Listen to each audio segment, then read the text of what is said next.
The smell of my mother's famous pot roast filled the dining room, but tonight it made my stomach turn. I sat at the mahogany table that had hosted countless family dinners, watching my relatives pile their plates high while exchanging pleasantries about work and weather. My hands trembled slightly as I reached for my water glass, knowing what was coming. Mom had that look in her eyes, the same one she'd worn when she discovered my college grades last month. The chandelier above cast harsh shadows across her face, making her expression even more severe than usual. I could feel the weight of everyone's expectations pressing down on me like a suffocating blanket. Kenneth sat across from me, perfectly composed as always, cutting his meat with surgical precision. My older brother had always been the golden child. Valedictorian, full scholarship to Northwestern, now working at a prestigious law firm in Chicago. He barely glanced in my direction, too busy charming our aunt with stories about his latest case victory. The contrast between us had never been more obvious than in this moment. Surrounded by family members who hung on his every word while treating me like an afterthought, I watched him laugh at Uncle Robert's joke, his perfect smile never wavering, and felt that familiar pang of inadequacy that had followed me since childhood. "Catherine," my mother's voice cut through the dinner conversation like a knife through butter. The entire table fell silent, forks suspended halfway to mouths, all eyes turning toward me with a mixture of curiosity and dread. I knew that tone. It was the same one she'd used when she caught me sneaking out in high school, when she found out about my failed chemistry class, when I told her I was changing my major for the third time. My heart began to race as I met her steely gaze, seeing disappointment and something darker reflected in her brown eyes.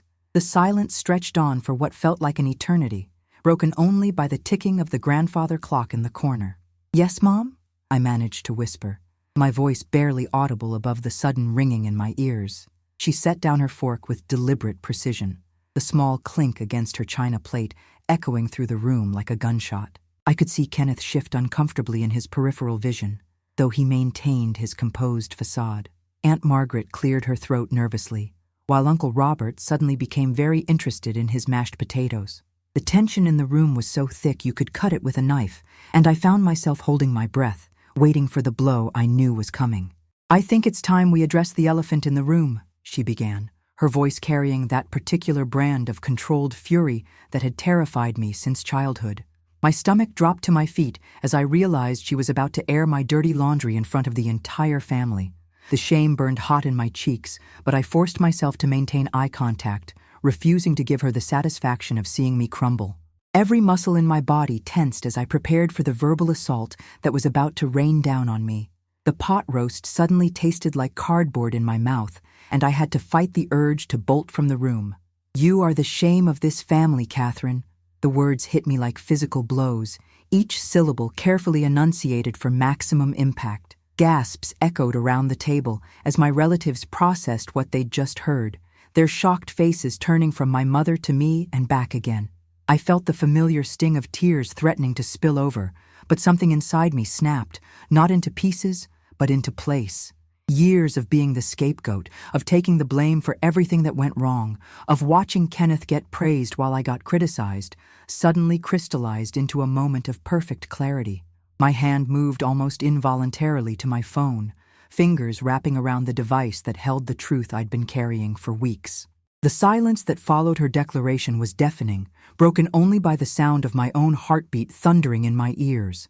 I could feel everyone's eyes on me, waiting for my reaction, expecting me to break down and apologize as I always did. But not tonight.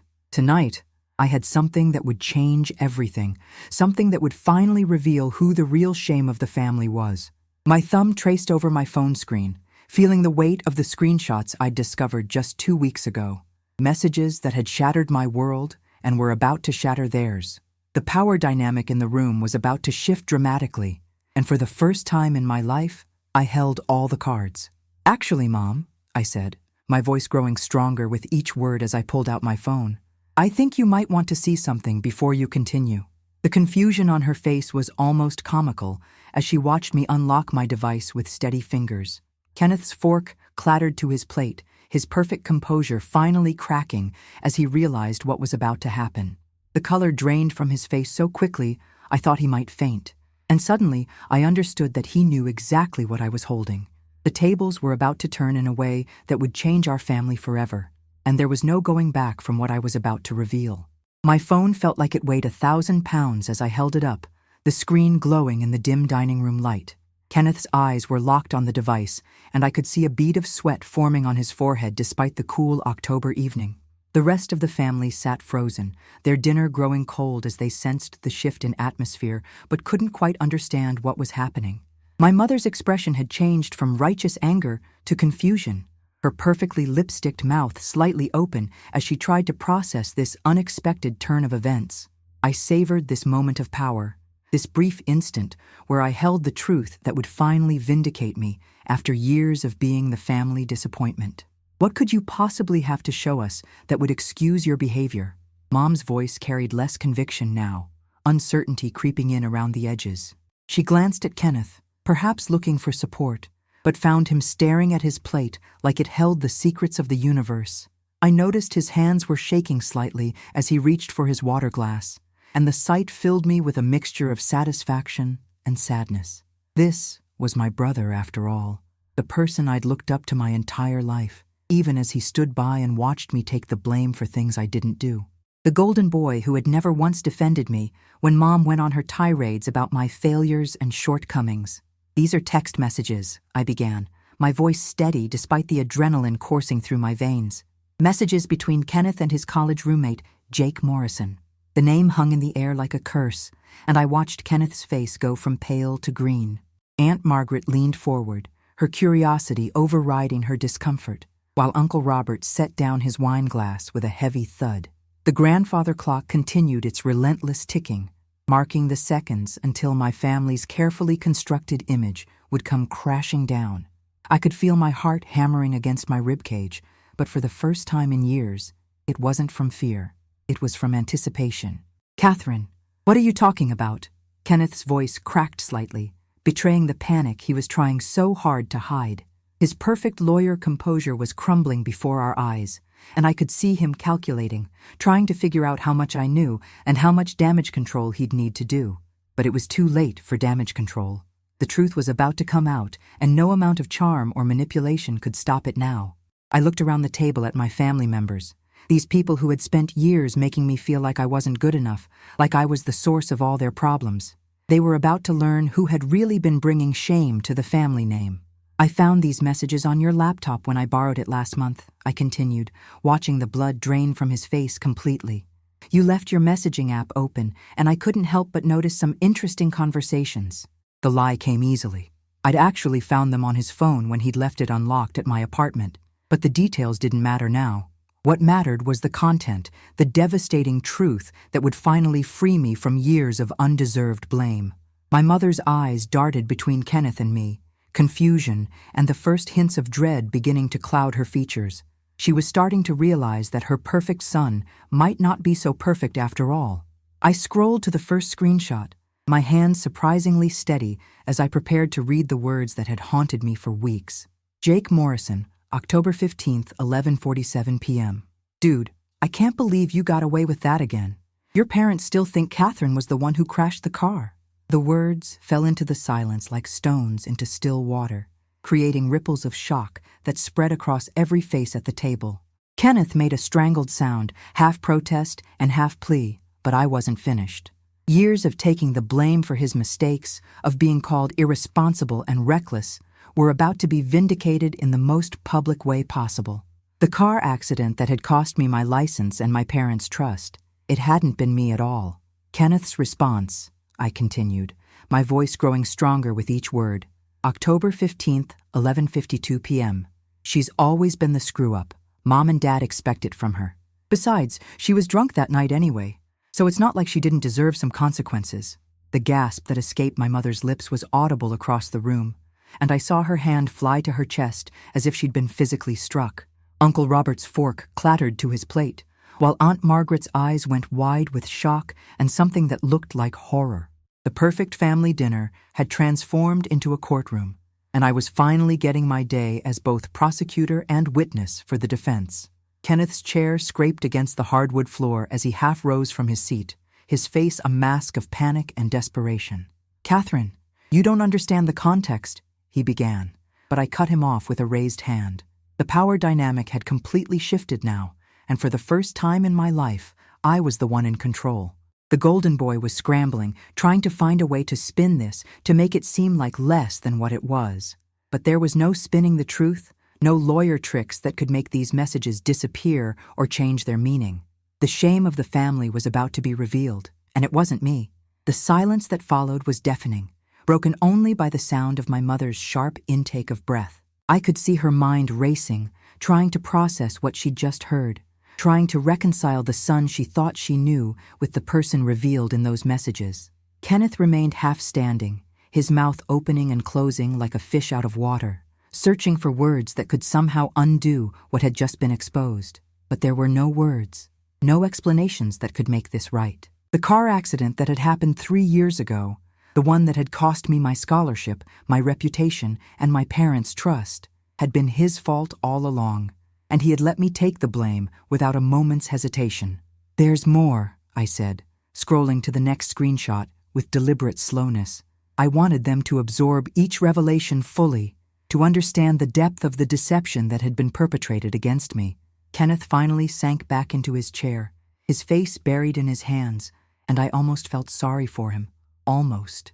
But then I remembered all the times he'd sat silently, while Mom berated me for being irresponsible, all the family gatherings where I'd been treated like a pariah while he basked in their approval.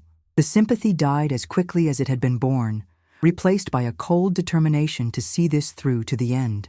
Jake Morrison, November 3rd, 2:15 a.m. "Your sister called me tonight, crying about how your parents won't pay for her to go back to school. Doesn't she know it was you who totaled their car?" I read the words clearly, letting each syllable sink in.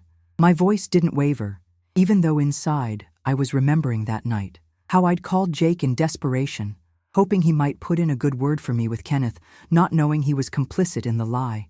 The memory of my own tears, my own desperation, felt like a knife twisting in my chest. I had begged for help from the very person who knew the truth and had chosen to stay silent. My mother's face had gone completely white, and I could see her hands trembling as she gripped the edge of the table. "Kenneth," she whispered, her voice barely audible, "tell me this isn't true." But Kenneth couldn't meet her eyes, couldn't even lift his head from his hands. His silence was more damning than any confession could have been.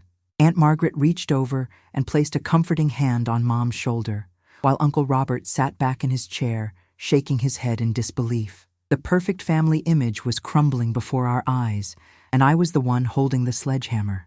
Kenneth's response, I continued relentlessly, November 3rd, 2:18 a.m. "She'll never know unless you tell her. And why would you? She's always been a disappointment anyway. At least this way, their expectations match reality." The cruelty of those words hit the room like a physical blow. I heard Aunt Margaret gasp, saw Uncle Robert's jaw clench with anger. But it was my mother's reaction that mattered most. The way her face crumpled, the way her hand flew to her mouth as if she could somehow take back all the harsh words she'd spoken to me over the years. The disappointment in her eyes was no longer directed at me, and the shift was both vindicating and heartbreaking. 3 years, I said, my voice finally beginning to crack with emotion. 3 years I've been carrying the shame of something I didn't do. 3 years of being called irresponsible, reckless, a disappointment. 3 years of watching you praise him while treating me like I was broken. The tears I'd been holding back finally spilled over, but they weren't tears of shame anymore. They were tears of rage, of vindication, of grief for the relationship with my family that had been poisoned by lies. Kenneth finally looked up, his eyes red-rimmed and desperate, but it was too late for apologies. The damage had been done, and now everyone could see it. "But wait," I said, wiping my eyes with the back of my hand. "There's one more that I think you'll find particularly interesting." I scrolled to the final screenshot, the one that had made me physically sick when I first read it. This was the message that had pushed me over the edge, the one that had made me realize I couldn't keep this secret any longer.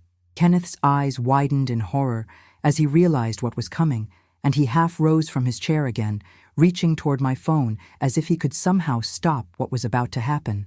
But I pulled back, protecting the evidence that would finally set me free. Jake Morrison, December 20th, 10:30 p.m. Your parents are really going hard on Catherine about the drinking thing. Maybe you should tell them the truth? I paused, letting the anticipation build, watching Kenneth's face cycle through panic, desperation, and resignation. Kenneth's response, December 20th, 10:35 p.m. Are you kidding? Let them think she's the alcoholic. Better her than me. Besides, she's already rock bottom. What's a little further down?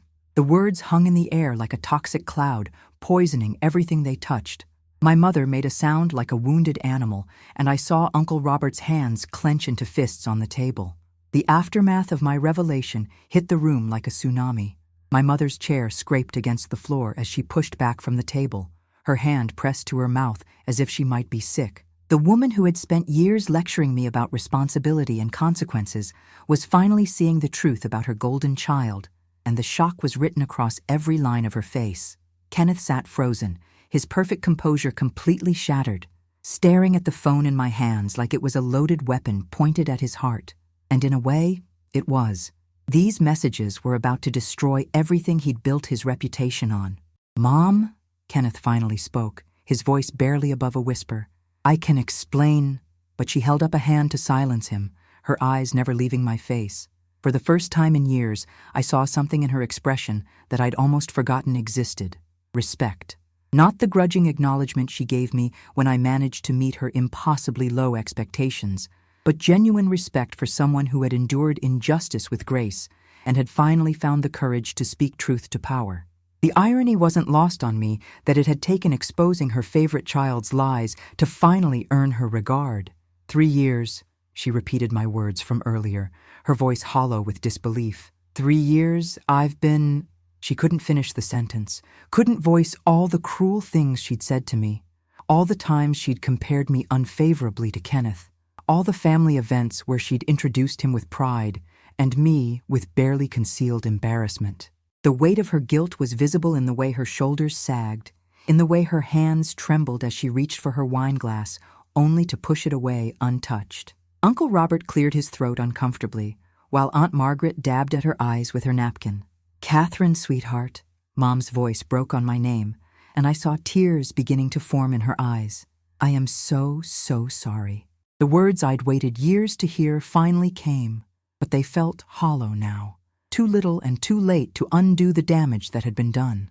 How do you apologize for 3 years of emotional abuse? How do you take back all the times you made your daughter feel worthless, all the family gatherings where you treated her like a burden instead of a blessing?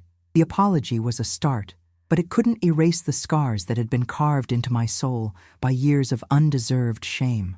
Kenneth finally found his voice, desperation making him bold. "It wasn't supposed to go this far," he said, his words tumbling over each other in his haste to explain. "I was going to tell you eventually, I swear. I was scared, and then time passed, and it got harder and harder to come clean." His excuses fell flat in the charged atmosphere of the dining room, each word digging his grave deeper. I watched him try to salvage something from the wreckage of his reputation, but there was nothing left to save. The golden boy had tarnished beyond repair, and everyone could see the rot that had been hidden beneath his polished exterior. "Scared?" I laughed, but there was no humor in the sound. "You were scared? What about me, Kenneth? What about watching Mom and Dad look at me like I was a stranger? What about losing my scholarship, my friends, my self-respect?" My voice rose with each question, years of suppressed anger finally finding its voice. What about sitting in family therapy sessions where I was told I needed to take responsibility for my actions, when the only action I was guilty of was trusting my brother? The pain in my voice was raw and real, and I saw it hit him like a physical blow. The silence that followed was broken by the sound of my mother's quiet sobbing. She had buried her face in her hands, her shoulders shaking with the force of her grief. Grief for the daughter she had wronged, for the son she thought she knew, for the family that would never be the same again. Aunt Margaret had moved to comfort her, but there was no comfort to be found in this moment. The truth had a way of burning everything in its path, leaving only ashes and regret in its wake. I felt a strange mixture of satisfaction and sadness watching my family grapple with the reality I'd been living with for weeks. "I think," I said quietly, standing up from the table and tucking my phone back into my pocket, "I should go." The words felt anticlimactic after everything that had been revealed, but I had nothing left to say. The truth was out, the lies had been exposed, and now everyone would have to figure out how to move forward. Kenneth looked up at me with pleading eyes, but I couldn't find any forgiveness in my heart. Not yet, maybe not ever.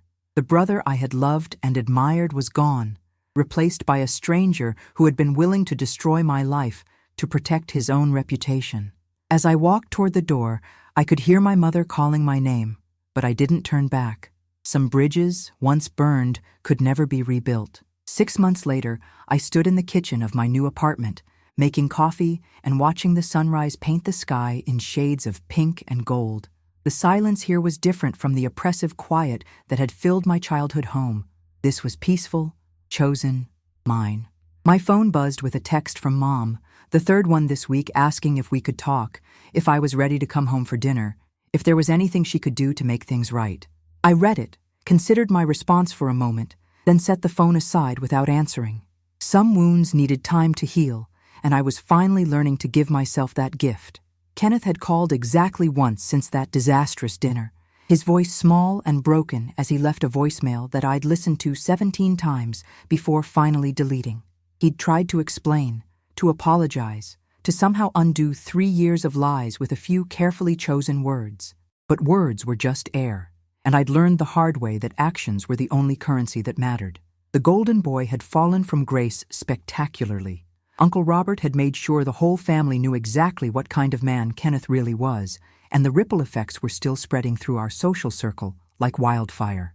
My therapist, Dr. Sarah Chen, had helped me understand that healing wasn't about forgiveness. It was about reclaiming my truth and learning to trust myself again. The sessions were hard, digging up years of internalized shame and self-doubt, but each week I felt a little stronger, a little more like the person I was meant to be before the lies started. She'd helped me see that my mother's words that night, calling me the shame of the family, had been a projection of her own fears about Kenneth, fears she couldn't face until the truth forced her hand. The job at the local newspaper had been a godsend, giving me purpose and a way to channel my experience into something meaningful. Writing about truth and justice felt like a calling now. Each article a small act of rebellion against the lies that had once defined my life. My editor, Maria Santos, had become something of a mentor, teaching me that the best stories came from the deepest pain, that my experience with family betrayal gave me insight that couldn't be taught in journalism school. The work was healing in ways I hadn't expected, each published piece a declaration that my voice mattered. As I sipped my coffee and watched the world wake up outside my window, I felt something I hadn't experienced in years. Peace. Not the fragile kind that could be shattered by a harsh word or a disappointed look, but the deep, unshakable peace that came from knowing who I was and refusing to let anyone else define me. My phone buzzed again. Another message from Mom, but this time I smiled as I picked it up. Maybe today would be the day I was ready to start building something new from the ashes of what we'd lost, but it would be on my terms, in my time, with the truth as our foundation.